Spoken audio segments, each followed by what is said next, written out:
If you're taking off the oil pan on this vehicle, be aware that there's no gasket on the oil pan, much like the transmission pan. They chose to use silicone to seal it. It has a kind of a recessed trough in the middle of the flange that they are sealing this with.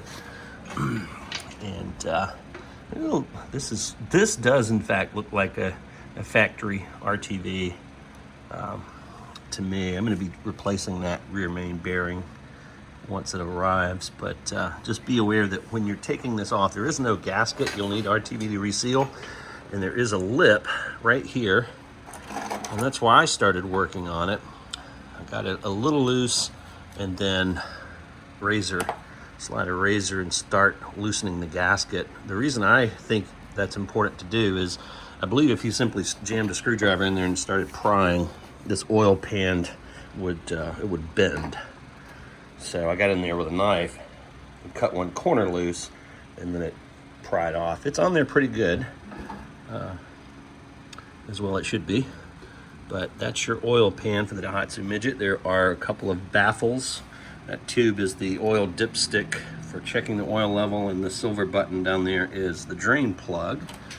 And might as well have a closer. Oh, I put all the bolts back in where I took them out because there might be four that are unique. The rest are all standardized.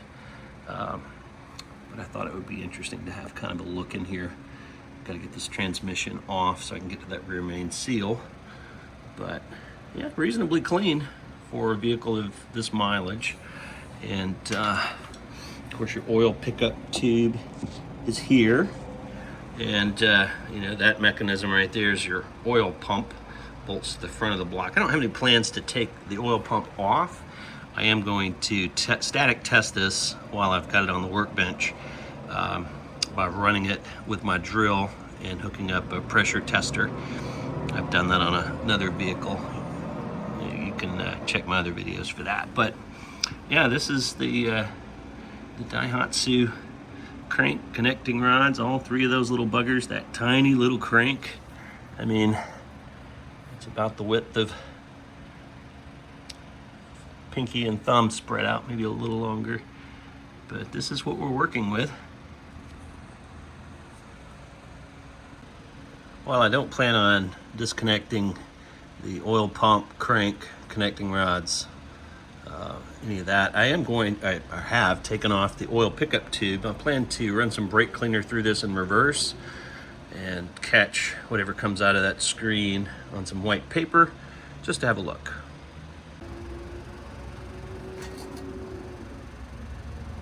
All right, let's see what we got.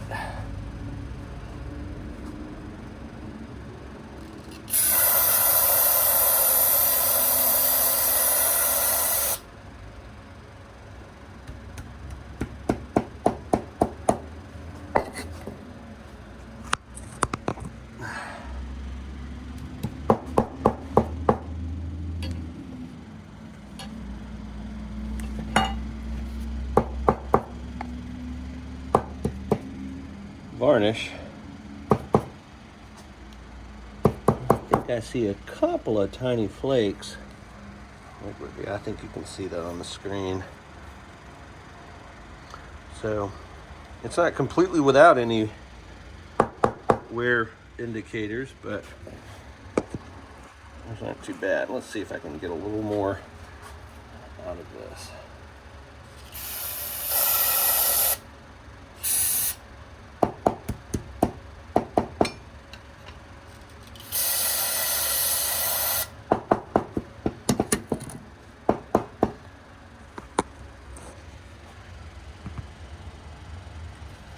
Yeah, it's not nothing. I see half a dozen tiny flecks of metal. This iPhone camera does pretty darn good. So there's some wear indication, but there's no catastrophic issues, obviously. All right. Another thing that I find interesting is that the pickup tube, this kind of conical funnel on the top, before the screen itself, it looks like it's soldered in rather than welded in. You might have already picked up on that, but I noticed it, and I thought that's pretty interesting. That's solder, not, it wasn't tack welded or fully welded. And while the nuts that hold the pickup tube to the oil pump, they don't appear to have had thread locker on them from the factory, they do have these split washers built in, but they look like they're permanently compressed. I don't know if you can see. Yeah, they look like they're permanently compressed. So I am going to use some removable thread locker on the oil pickup tube during reassembly. One of the things I'm going to check while I'm in here is the side play on the connecting rods. They all have some.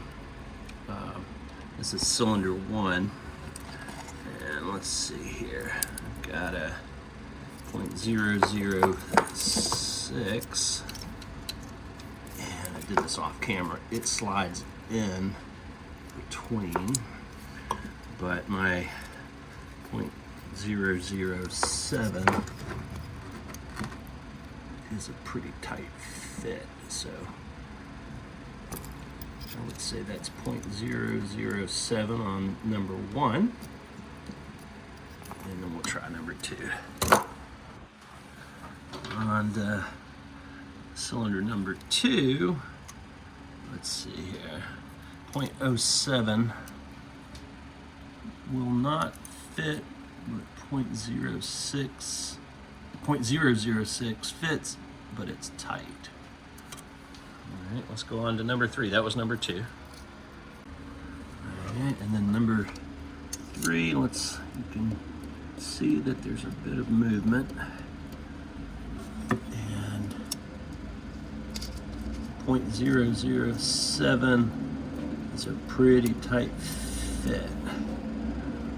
Which, by the way, this is kind of fun. It's so small, I'm rotating this pretty much by hand here. Look at that. Really need both hands. Let's see if I can.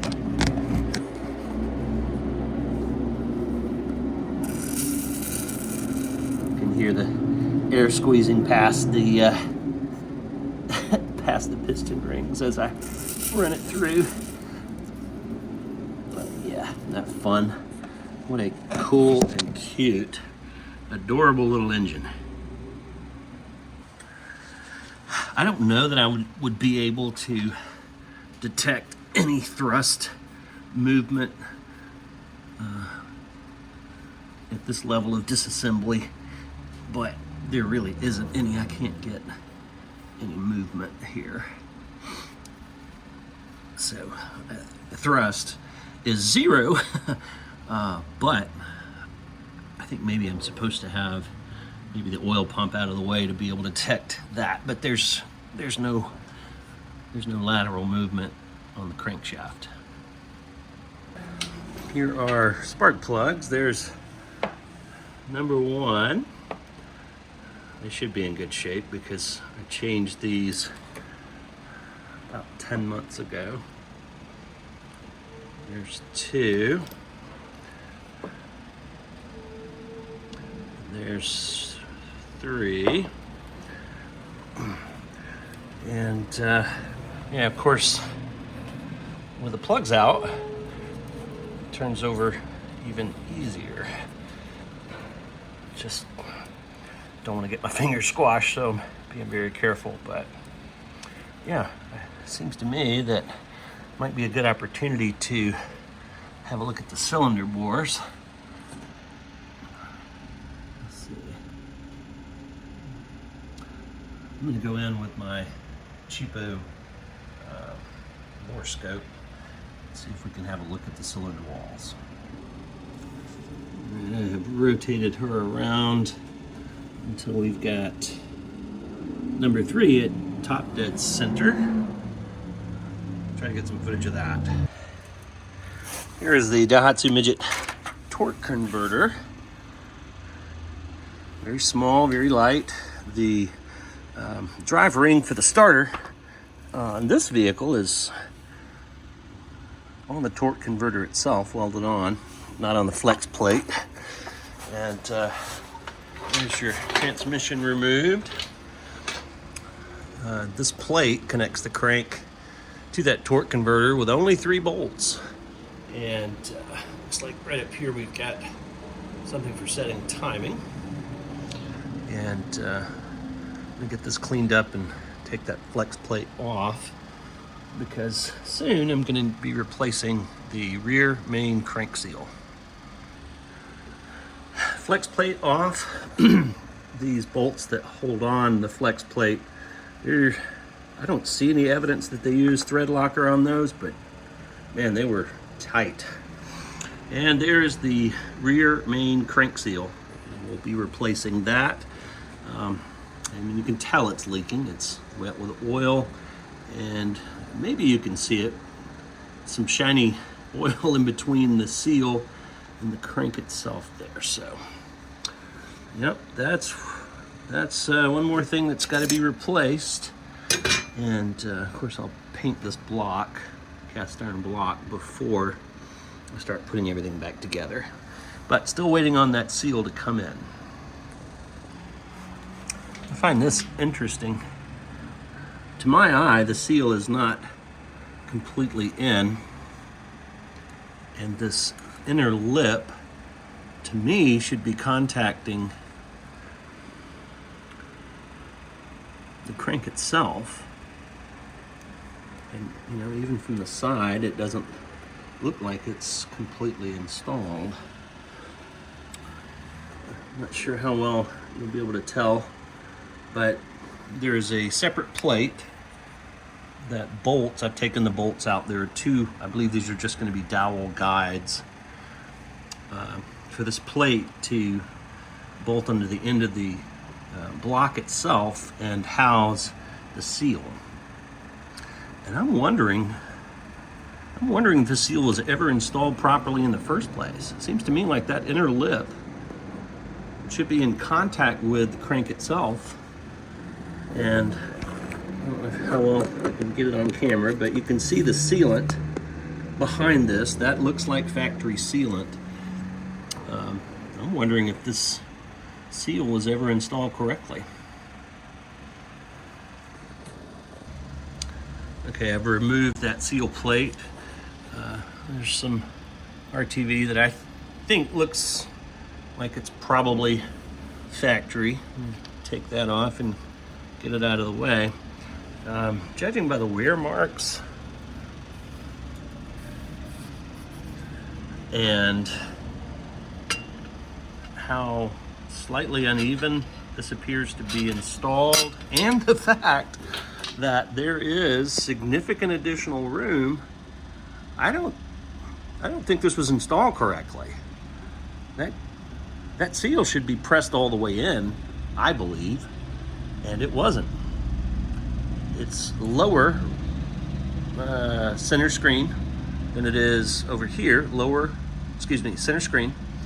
And maybe this has been changed out once before and it was just poorly installed, but I'm pretty sure that seal has not been seated as it's supposed to be.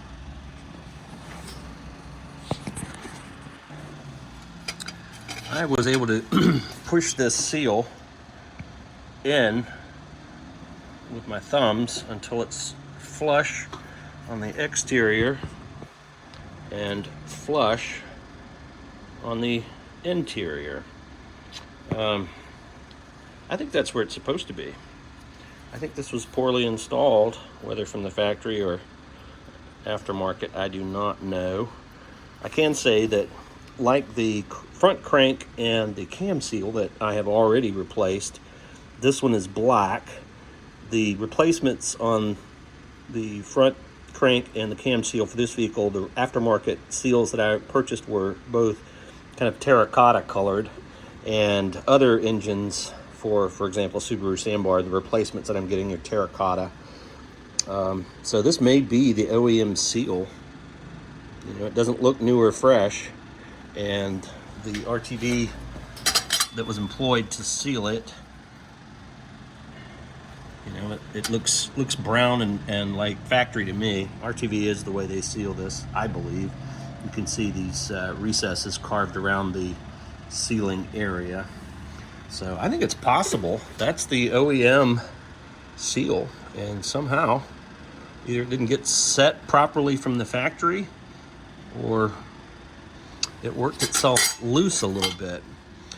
This plate is the next thing that it would come in contact with as it works its way out, but as you can tell, it doesn't have any scrub marks, so it's not actually touching the aluminum cap here. It's probably, you know, 2 or 3 millimeters above it, like so, and maybe that just kind of worked its way out over time. But that inner material, it's still pliable. Got a new one coming, but I think that was the problem. Just not installed correctly. Additional thought on this seal, you can see, you can't really feel them, but you can see some wear marks of where, I mean, if you hit it with your fingernail, you can kind of feel it, but it looks like maybe the seal used to ride there, and at some point it started riding there. But it certainly doesn't imply to me the seal worked its way out backwards. Maybe this should have been sealed into its slot with RTV, but there was no evidence of RTV on this. So anyway, people make mistakes, things happen. I'm not bashing anybody, but I do not think it was installed correctly. Let's get some measurements on that rear main crank seal. External with my dial caliper, that is 2 inches, 0.947. 2 inches, 0.947. I'll hopefully put up on the screen the metric translation of that, and let's get the inside as well. All right, and it rides on this, and I'm measuring that as 2 inches, 0.306. 2 inches, 0.306. I like to scrub and paint things that have rusted or look like they might rust, and that includes the hot air intake for the exhaust. I've got some VHT. It claims to be 1,300 to 2,000 degrees. I guess we'll see.